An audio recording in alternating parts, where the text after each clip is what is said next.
Most kidnappings and disappearances are caused by someone known to the victim. There are always exceptions though, and the lack of a relationship between the victim and their kidnapper only makes the case even more likely to remain an unexplained mystery. Number 5. The unsolved disappearance of Susiemplex is one of the United Kingdom's most well-known missing person cases. Despite the publicity, her family has never got answers as to what happened to their loved one after she left the estate agent's office where she worked in July of 1986. Susie was an attractive young woman from a middle-class background, 25 years old at the time of her disappearance. Her employers had placed her at the desk closest to the window so that she was, in her own words, on display for any man to see. It's quite likely this attracted the attention of the mystery person who would change her life forever. On the 28th of July, 1986, she left her desk at 12:40, taking with her her keys and purse, but leaving her handbag behind. It was clear she didn't intend to be gone for very long. In her diary, she had a meeting scheduled with a Mr. Kipper, who presumably had told her he was interested in one of the properties that the agency was looking after. 10 minutes after she left the office, she was seen outside an empty property in Fulham, a house that had only been on the market for a week. A housing boom was just beginning in London at the time, but even then, this would have been a very quick turnaround. At about 1 p.m., an unknown man arrived, but for some reason, he and Susie were seen walking away from the property a few minutes later. This was the last confirmed sighting of Susie. Her manager had figured she'd probably gone home for lunch, but when she didn't return that afternoon, he grew concerned and contacted Susie's parents. They hadn't seen her since she left for work that morning. Susie was reported missing later that evening, and a media frenzy ensued. The fact Susie had gone missing in broad daylight terrified the public, who could easily imagine something like this happening to them. The company car she'd used to drive to the property was found abandoned near a river at 10 p.m. the same day that she went missing. But there was no evidence that could point to what had happened to her. Susie's parents took their dogs to the search area, but they couldn't find her scent. Despite the public fascination with the case, there was very little progress. Eventually, a lorry driver came forward to police to say that they had seen a man throwing a suitcase into a nearby canal 2 days after Susie disappeared. The man was identified as John Cannon, who was handed 3 life sentences for taking the life of another young woman a few years after Susie vanished. He is currently the police's prime suspect, but they've never been able to get enough evidence to charge him with the crime. Susie's family are not convinced, however, and believe the serial killer, known as the Suffolk Strangler, may be involved. Number 4. The disappearance of Annie McCarrick in 1993 is an unsolved mystery with 2 strange sightings that could lead investigators to what happened to the 27-year-old just before she vanished. Both stories involve an unidentified man approaching Annie shortly before she disappeared, and finding the mystery man will likely lead investigators to Annie. Annie was an American woman who had moved to Ireland in January of 1993. She lived in an apartment with 2 friends. The day of her disappearance was like any other. It was March 26th, shortly after her 27th birthday. She spent the morning walking in the Wicklow Mountains, which was something she enjoyed doing in her free time. CCTV later placed her at an ATM machine, and she spent a while shopping before returning to her apartment at 3 p.m. Annie didn't stay there long. She left her shopping on the kitchen table and left again. The last confirmed sighting of Annie was on a bus heading towards nearby Enniskerry. What happened after that remains a mystery. Annie's friends realized she was missing the following day when she failed to show up for a dinner they had arranged. She also didn't show up for work. By Monday, her friends were concerned enough to contact police and Annie's parents back in America. For much of the investigation, police believed there was a later sighting of Annie at around 9 p.m. that day. A bouncer at a pub saw Annie while at work. He was working the door for the Johnny Fox pub, which was hosting an Irish music and dancing show. Annie hadn't realized there was a cover charge to get in and didn't appear to have the money, but a male friend who was with her paid instead. He was wearing a wax jacket and paid for Annie's drinks for the 2 hours they were there. Nobody saw Annie or the man leave the pub, which was 6 kilometers away from Enniskerry, meaning it was unlikely Annie would have tried to walk home, given it was a dark and wet night. The man she was with has never been identified. However, it recently emerged the sighting in Glencullen may have been a case of mistaken identity, and the focus on the man in the jacket could have derailed investigations. Instead, there has been a focus on another sighting that was reported not long after Annie went missing. A woman working in a cafe in Enniskerry told police that she had seen Annie in the cafe on the day of her disappearance. A man approached Annie and offered to buy her a slice of cake. Despite going to police at the time, she never gave a formal statement and has now passed away, though she told her story to her daughter. Another witness has also come forward with a similar story. Given the gap between when Annie was seen on the bus and the possible sighting at the pub, it's possible both sightings were accurate and the mystery man was the same in both cases. There have been a number of possibilities put forward, including known serial killers who were active in the area at the time, and an IRA henchman who may have told Annie about IRA activities and taken her life to keep her quiet. Number 3. Sage Smith was a charismatic and energetic young woman who went missing under mysterious circumstances in November of 2012. What exactly happened on November 20th is unclear, as those closest to her are believed to have lied or withheld information from police, and her family believe poor handling by the police has only hindered the missing person investigation. Sage was 19 years old at the time she went missing. She was born male, but came out as transgender years later, and had been living as a woman ever since. Her family mostly embraced her new identity, and Sage had been making a good life for herself after aging out of foster care. She worked at a salon and was training to be a hairdresser.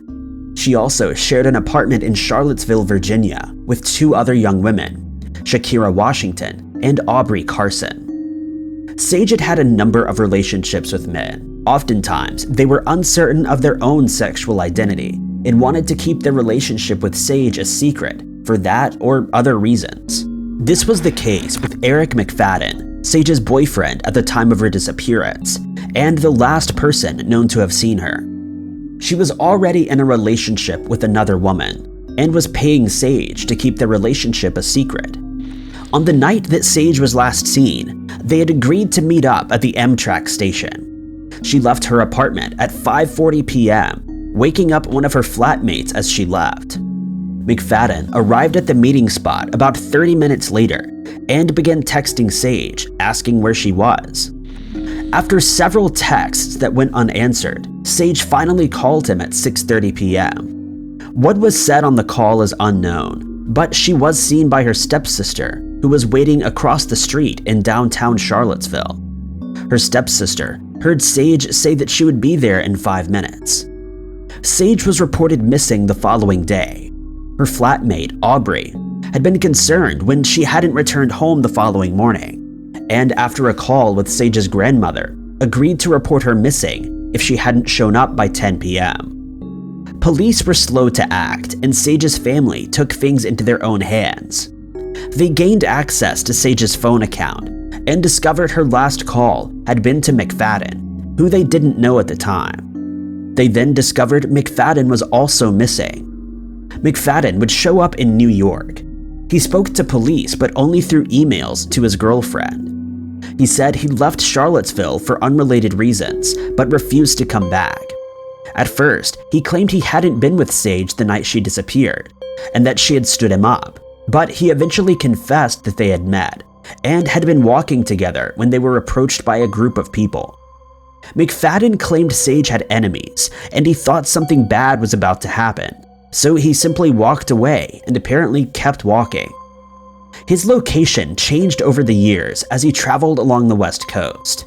At first, police naturally thought he was involved in Sage's disappearance, and thorough searches of his apartment and the landfill where his trash had been taken were conducted.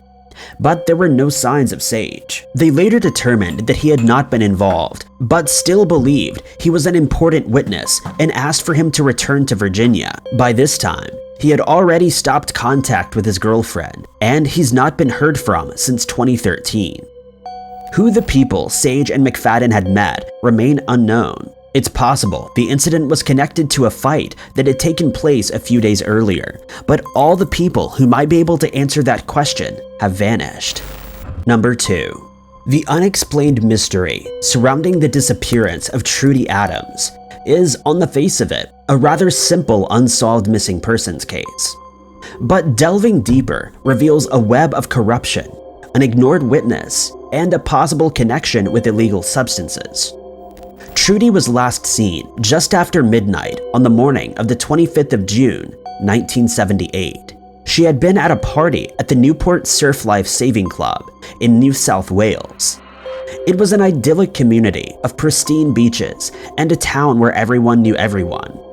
She didn't know that more than a dozen young women had been assaulted while traveling alone in the area in the recent months. At the party, she had an argument with Stephen Norris, her ex-boyfriend, who she'd broken up with not long after.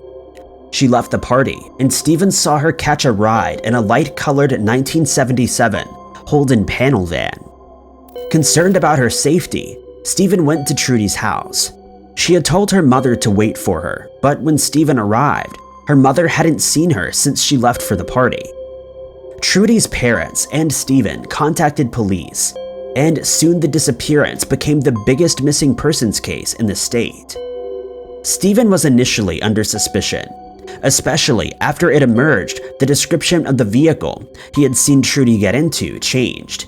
He allegedly first claimed that the car was a green van before switching to the Holden panel van, but police eventually ruled him out.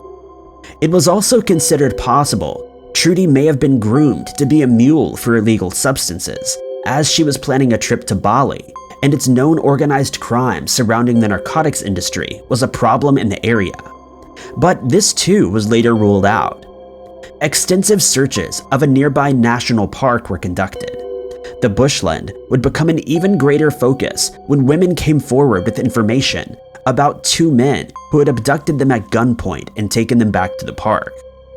Police considered it likely Trudy had been taken by the same men, and her body was in the park somewhere, but no trace of her could ever be found. The case went cold despite numerous campaigns for information, but in 2008, the case took another twist. A high-ranking police official named Mark Standen was arrested for corruption. He was jailed for conspiring to import a large quantity of illegal substances. He had also been good friends with a known criminal named Neville Tween, one of the main suspects in not only Trudy's case, but the cases of the other women who'd been attacked around the same time. Tween had always denied any involvement in the case, but the information about Standen led to many questions about whether a cover-up had taken place. Then in 2011, another strange twist came to light. A woman named Carolyn Drake came forward to say that she had been the one to pick up Trudy from the nightclub that night. She had known Trudy from school and lectured her on how unsafe it was to hitchhike. She then dropped Trudy off at her house. Drake said she never realized how important the information was. Naturally, there was plenty of doubt cast about her claims, given how much this changed the nature of the case. Now, it wasn't about Trudy disappearing on a lonely road, but instead taken from outside her front door. It also meant searches for the car Stephen described had been a waste of time. It seemed unlikely Drake would have simply not known this was important. Police have doubted her claims were true, but it doesn't appear that they've been debunked. Whether hitchhiking or on her doorstep, it's clear Trudy crossed paths with someone sinister that night, and her case remains unsolved. Number 1. Northern California in the 1960s and 70s was a pretty dangerous time, and a dangerous place to be as a young woman. Countless young women vanished, some never to be seen again, and the bodies of others being found after they met dark fates. Robin Ann Graham would eventually become one of the former, disappearing into the night in 1970.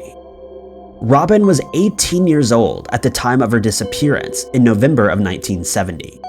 She was on the way home from a party. Earlier that night, she'd left her car at the Pier 1 import store where she worked and was picked up by her boyfriend. After the party, she was dropped off back at her car. She'd only been driving for a few minutes when her car stalled near the Santa Monica Boulevard off-ramp. She managed to get to the side of the road but couldn't get it started again.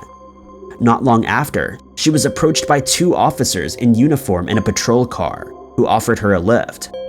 Robin refused and was pointed to a nearby call box where she phoned home for a ride.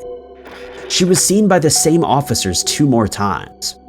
The first time, she told them a family member was on their way. The final time, at around 2 a.m., they saw her talking to a man in a white turtleneck sweater with bell-bottom jeans. A light blue, hardtop Corvette was parked nearby. They assumed he was the family member she had called, so didn't disturb them again. When Robin's family actually arrived half an hour later, they found her car locked with no sign of Robin or any note indicating where she had gone. Whoever the man in the Corvette was, he didn't bring her home, and he and Robin have never been seen again. The disappearance was linked to many other cases in the area at around the same time. There was definitely 1 or more people targeting women with car problems, as well as men who flagged down women pretending they needed help only to attack. But the one case with the biggest similarity to Robin's occurred just hours before she vanished. A woman came forward after reading about Robin's case in the news. She told police she had stalled on the same freeway earlier that night. She was approached by a man in a light blue Corvette who offered her a lift, but she refused. He told her he was an off-duty police officer and could be trusted, but still she refused. It would seem strange for Robin to have accepted a ride from a man claiming the same thing, given she had previously refused a ride from uniformed officers, but the two situations are eerily similar. The other woman later identified the man who approached her as Bruce Davis, a member of the Manson family and one of the many people suspected of being the Zodiac killer. To this day, no trace of Robin has ever been found, though those who knew her still hope to find answers. Thank you guys so much for watching. If you liked this video, be sure to hit that like button. Also, don't forget to subscribe and click that notification bell to keep up to date with all of our future uploads. But I've been Ty Knotts, and I'll catch you guys in the next video.